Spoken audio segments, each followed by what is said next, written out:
السلام عليكم ورحمة الله وبركاته. ازيكم عاملين ايه؟ يا رب تكونوا بخير. اللهم صل وسلم وبارك على سيدنا محمد عليه الصلاة والسلام. ازيكم حبايبي؟ عاملين ايه؟ يا رب تكونوا بخير. النهارده بقى ان شاء الله هنعمل مع بعض كده شوية قراص فلاحي باللبن الرايب زي ما انتم شايفين. لونها وشكلها بصراحة يعني يفتح النفس. كمان كنا عملنا القراص الفلاحي السادة، وعملنا المنين، وكمان عملنا القراص بالسمنة زي ما انتم شايفين كده بالظبط.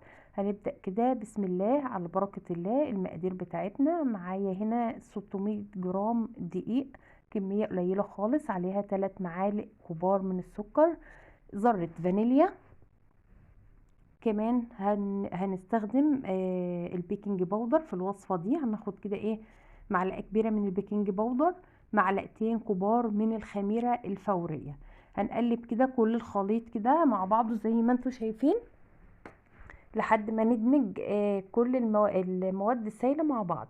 هاجي كده بكوباية الا ربع صغيرة من الزبدة او السمنة البلدي او زبدة على زيت زي ما تحبي. تمام. وهنزل كده بالمادة الدهنية مرة واحدة، واقلبها كده، وهنشيل بقى كده الشوكة ونبدأ نشتغل بإيدنا كده لحد ما تيجي معانا يعني مش عجينة، زي الرمل المبلول. هنفضل كده ايه، نفرك كده في العجينة كده لحد ما تمتص الزبدة. كمان هنضيف كوباية لبن رايب، واقلب كده وادمج اللبن بقى مع الزبدة مع السكر مع الخميرة والفانيليا. تمام. وهعجن. لو عندك لبن يا ريت تعجني بيه، ما عندكيش هيبقى هنستخدم كده نص كوباية مية دافية، ونعجن كده. طبعا هتبقى ملزقة في ايدك، عادي اشتغلي، هي في النهاية هتلم. وحتى اذا فضلت سايلة معاكي يعني سايبة شوية، هنضيف بس معلقة من الدقيق. انا قعدت اعجن كده بقى شويه حلوين، والاخر جبت بقى ايه معلقه دقيق كده علشان بس الم العجينه واسيبها تتخمر. بصي هي كده بدأت دلوقتي تلم معايا عجينه كده طريه كده، ملمسها كده طري، في تلزيقه خفيفه جدا جدا جدا. بس لما نيجي نشتغل فيها التلزيقه دي خلاص هتختفي منك خالص. تمام. هجيب بقى رش الدقيق كده والم الوش كده وابططه كده كويس، واجيب بقى كيسه اي كيس تلاجة، واغطي بقى ايه وش العجينه، واسيبها تخمر براحتها لمده نص ساعه. كمان بقى كنت انا مجهزه هنا عجوه زي ما انتم شايفين. انا معايا العجينه بتاعتي اختمرت خلاص. كان معايا هنا بقى ايه نص قالب عجوه كده، هو اللي كان متاح عندي، اخدته كده وعملته كور علشان اشتغل بيه. انا كنت مدوبه معاه معلقه زبده وسبتها كده على نار هاديه لحد ما العجوه بتاعتي، انا عملتها معاكم كذا مره، لحد ما العجوه بتاعتي بقت طريه كده ولينه. ادي العجينه بتاعتي، بص عامله ازاي، يعني عامله زي الملبن بصراحه. ريحتها جميل، وكمان معموله بلبن رايب، يعني حاجه ممتازه جدا جدا جدا، وهيعجبك طعمها قوي يعني. وما تقلقيش هتفضل معاكي 3 ايام طريه ومش هتنشف منك ولا حاجه. هبدأ كده اخد قطع واحط فيها العجوة بتاعتي اللي انا كنت مجهزاها، واعمل كده بقجة والفها كده كورة، وطبعا الفها كده ما بين ايدي علشان بس اظبط الشكل وابطط عليها كده. بصراحة كانت عاملة زي الفطير مطلعة كده فقاقيع، معنى كده ان العجينة دي عجينة جميلة ودسمة، ويعني بصراحة شهية جدا. انا بدأت كده اخد العجين زي ما انت شايفة. هنعمل كمان كورة مع بعض. خد قطعة العجين واخد عليها كمان قطعة من العجوة، واقفل بقجة واكورها ونبططها، ويعني تقدر بقى تبططيها الحجم اللي يعجبك، عاوزة صغيرة، عاوزاها متوسطة، عاوزاها كبيرة. احنا محتاجينها يا دوب زي ما انت شايفة كده، هي على كف ايدي قد ايه، واضحة هي زي ما انت شايفة. بس العجينة لونها فاتح جدا، واللبن الرايب باين فيها.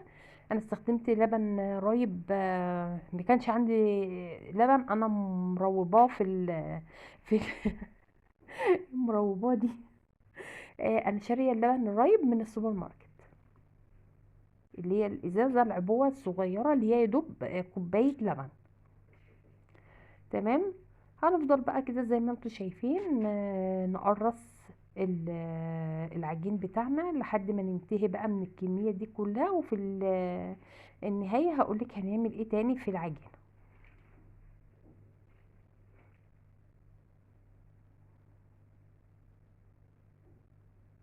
ما تقلقيش يا كمان، على ما تخلصي الكمية دي هتكون علت معاكي، خمرت اكتر في الصينية.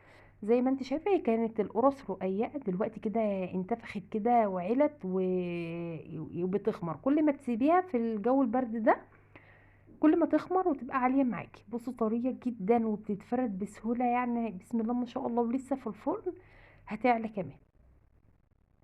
زي ما قلتلك الحجم اللي يناسبك اشتغلي بيه، عاوزة صغيرة كبيرة متوسطة زي ما تحبي. هجيب بقى سكينة او قطعة البيتزا او اي حاجة واخد ايه، من النص كده اخد شرطتين زي القراص بتاعة الافران بالظبط.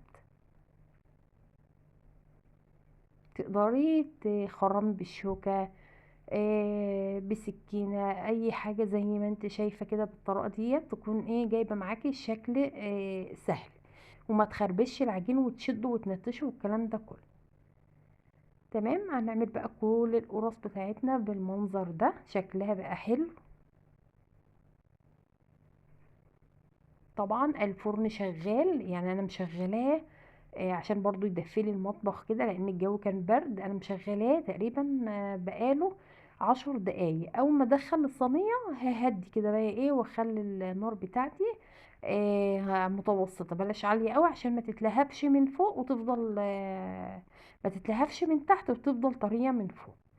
تمام. ادي اول صينية انا خلصتها. ولو انت حابة بقى تحطي كده على الوش تزيني بسمسم حبة البركة اي حاجة، ولو انت حابة تدهني الوش بصفار بيض عادي، بس انا بقولك ملوش لزوم لان الزبدة واللبن الرايب بيخلوا القرص بتاخد لون ذهبي كده جميل قوي قوي، مش محتاجة بقى تدهني الوش بأي حاجة. ودي اشكال كنت انا عملتها معاكم قبل كده. الشكل ده انا كنت عملته في بريوش قبل كده، هسيب لك برضو اللينك في الوصف. تمام. ودي كانت الصينيه التانية، يعني النص كيلو عملوا لي صينيتين حلوين قوي. تعشينا وفطرنا ولسه باقي منها جوه، جميله جدا كده مع لبن شاي. حابه بقى جنب فنجان قهوه تاخدي منها وانتي نازله الشغل، ولادك رايحين المدرسه وما مخدوش حاجه يعني وقت. يا رب تكون الوصفه عجبتكم، والسلام عليكم.